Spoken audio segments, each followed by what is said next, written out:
How do you measure all that stuff? So, as a city, I definitely could see that percentage being very tangible.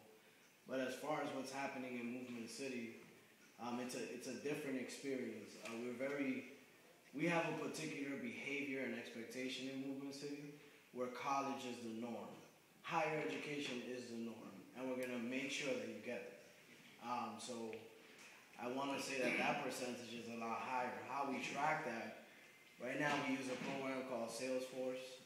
It allows us to log in our grades for our kids to see kind of like that grade scale, where they're progressing.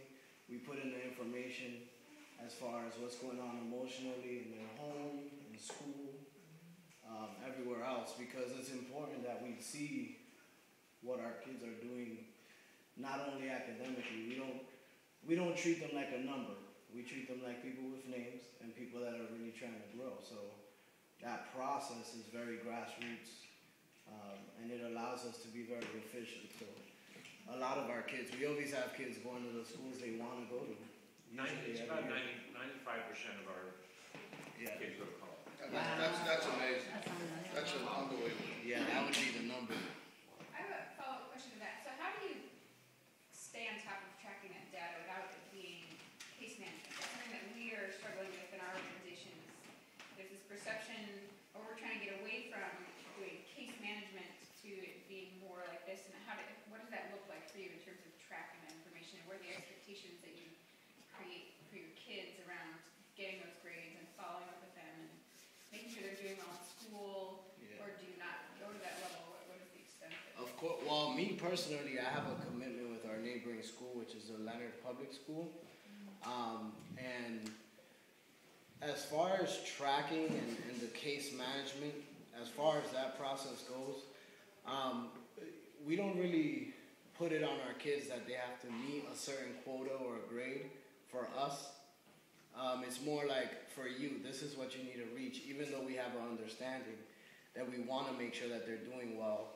One, for our quota and obviously for the funding, but two, because for them as an individual, we need to make sure they're doing well. And it's an interesting and unique process. But like I said, we do use Salesforce to track those, to track the cases of the kids. And we have what they call bi-weekly reports and monthly reports, quarterly reports.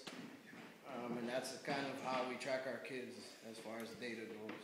So when you say you have a relationship with your school, do you kind of follow up individually with kids? Like if they're having behavior issues at school or something, does that come here and get talked about? Or? Oh, of course.